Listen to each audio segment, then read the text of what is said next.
important for Japanese. Once they trust, they will open to any discussion or any communication. And the next one is also the thing that I mentioned earlier. It's about printed material. Perhaps if sometimes our printer doesn't work, we also can make like a QR where they can take a picture and they have notes on their phone. You also can do that. And also for QR for future program, that we know about the program. And good handout increase professionalism and help participants remember what they have learned. Okay. So last but not least is measuring success.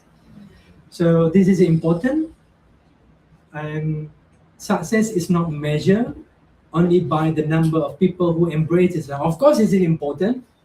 We record this thing. This is our success for JC. That how many people nowadays until up today, how many people has been become Muslim.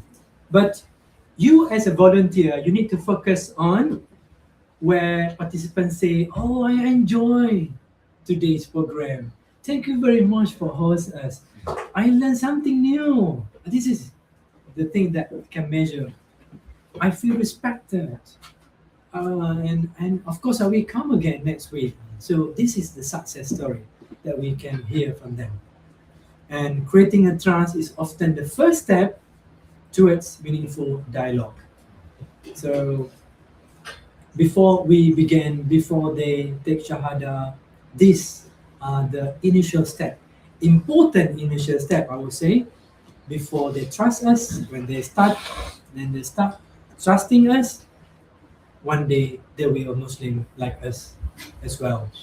And as the Prophet said, if we able to make someone change, become Muslim, we will receive rewards better, greater than this world and everything it is.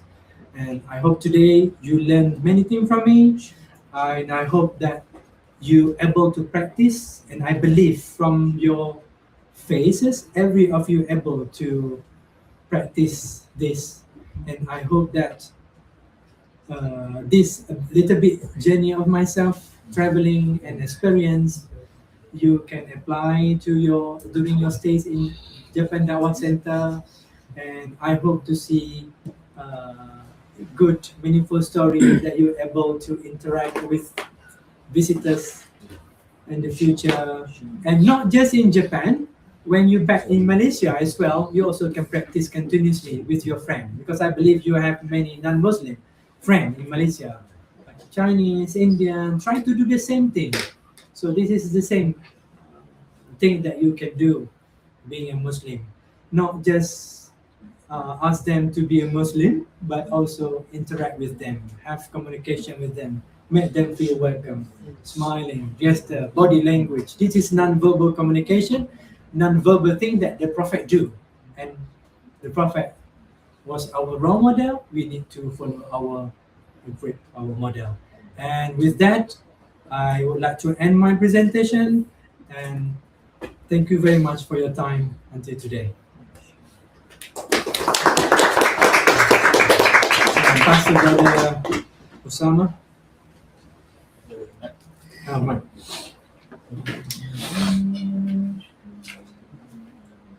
Yes, Assalamualaikum warahmatullahi wabarakatuh. Thank you, Dr. Aliff Nawi, for the speech, for the sharing session about the attitude, our etiquette of doing dakwah, and our interaction with the Japanese or the non-Muslim. So we need to improve a lot. Exactly. So before, I don't want to ask if you have any question. That's just want to ask. Yeah, good question, Osama. Yeah. I want to ask one of you. I will choose randomly. What is your new lesson? What is the new lesson that you learn from today's sharing? So I think it's a bit difficult to have a volunteer. If you have any volunteer first. Yeah, I would love to have volunteer. Please. Cakap semaya pun okey. Tak ada masalah. Boleh. Ada apa-apa rasa nak tanya berkaitan dengan ni, apa nak share pengalaman, probably you have more experience than me, you want to share something that I miss look here, feedback untuk kita sama-sama belajar. Kita sama belajar during this lesson. Yeah, yes please. Okay, aku sebelumnya aku orang Indonesia. Iya Pak, jangan worry. Aku bisa ngomong bahasa Indonesia juga. Oke, terima kasih. Sebelumnya aku mau tanya. Jadi ini kan aku rasa ini adalah materi yang sangat bagus banget gitu. Apalagi kondisinya sebagai kalau kita namanya Gaijin diaspora di Jepang itu dengan segala macam budaya yang baru itu sangat wah gitu. Cuma aku mau tanya untuk dengan kondisiku di negaraku, misalnya aku mau melakukan hal yang sama dengan kultural yang semua orang udah sama, kira-kira dengan teknik komunikasi yang seperti ini, apakah akan works atau tidak? Karena di sini kan banyak gimana kulturalnya orang-orang Jepang. Orang Jepang sangat suka seperti ini, mereka tertarik dengan budaya kita yang mungkin di Jepang sangat baru gitu, budaya Melayu itu kan baru ya. Mereka tertarik, kita bisa masuk lewat situ. Tapi untuk misalnya aku mau melakukan hal yang sama, tapi di Indonesia aku seperti ini, Indonesia aku kulturalnya begini, dan orang Indonesia juga kenal dengan kultural yang sama. Kira-kira apakah teknik komunikasi yang sangat bagus ini aku belajar banyak banget itu akan works atau enggak ya? Yeah, thank you for that question. It is good question, brother. But tadi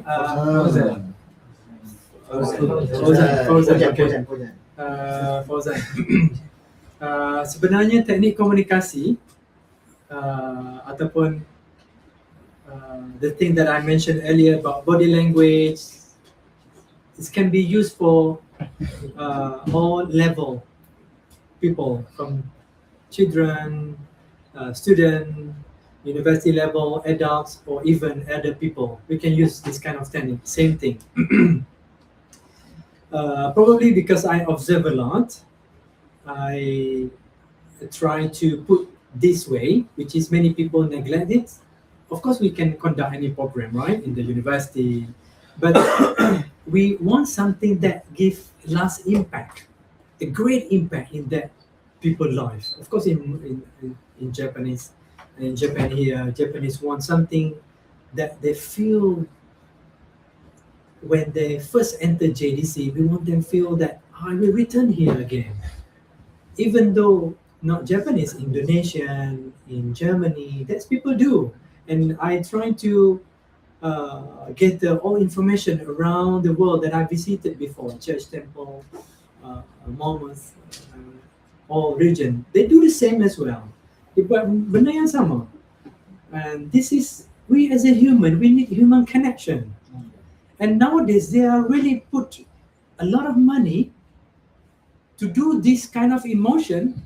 So one day, they can put this thing into the robot. Because nowadays, if you see the robot is like a very robot thing. It's like a, dia bercakap pun rasa, kan, dia tanya, nak gimana? Hari ni saya rasa ceria. Tak kena jawapan tu, kan? But nowadays, they are starting to learn this thing and putting this kind of emotion, like blinking the eyes, body movement, they putting into robot. And we are born with this emotion. We sometimes didn't notice that we are born with it. And we need to somehow relearn how to be human again. Perhaps because of the technology where we may interact most of the time with computer, in front of, we have a lesson online. We didn't notice how we interact with the computer because we're just sitting all the time. But being a human is something different. When we interact with others, if I ask you to introduce yourself, turn yourself to your friend, you may say like, oh, my name is Aliff. But the first, you probably look at your friend face here, See, the first you might smile, isn't it? You see their face. This is the first thing that we don't notice. This is important as human. Before we start talking, we see the face first, the emotion. This thing we need to do, and emotion is important we as a human, and I hope that in future, human not just sitting in the house because they don't know how to react with other people, because during that time I would say human would prefer to deal or interact with robot who don't have any feelings, but they know how to have a body movement, everything. And you asked a good question. So whether you can do the same thing in Indonesia, yes, you can do. You may do this thing because they are so human, even though they are different nation, but we are human. Human needs human touch. You must build connection before relation.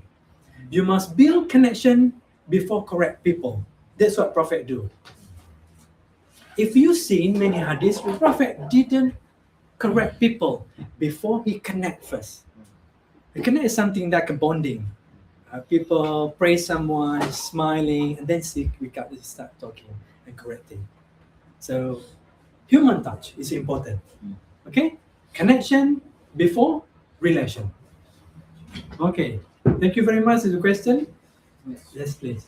You know that different alam Allah Rabbil Alamin, Allah create different alam in Quran Surah Hujurat, ayat 13 also Allah mentioned that create even tribes, people are different. So I want to know at least 3 points similarity and difference between Japanese and Germany. I know you're living in German. What is good point? German, what is good point? Japan, what is? I think good point is better for us. In terms of what? In terms of whatever you see as a human, three you think that the most common ground at the German and the good things that we should know about these two. Great nation that operated. All right. Thank you very much, Zosan. That is a good question. You also can practice this thing. The way I praise someone who asks question, every time Japanese ask question, you can praise them, puji diorang, so they feel appreciate. This is what also I teach my student, because back in Malaysia, we train student how to become a teacher. So I want student in the class feel appreciate. Keep asking question.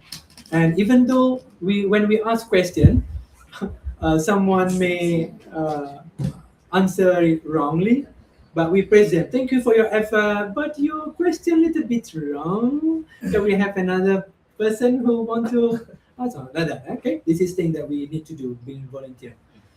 All right. Based to that question, 3 points. 3 points. That you think that we should know. I think we can relate to the slide that I mentioned earlier. That I would say this being recorded. We Thank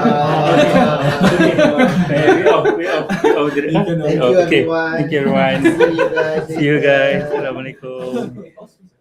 I would like to share my honest opinion, but this is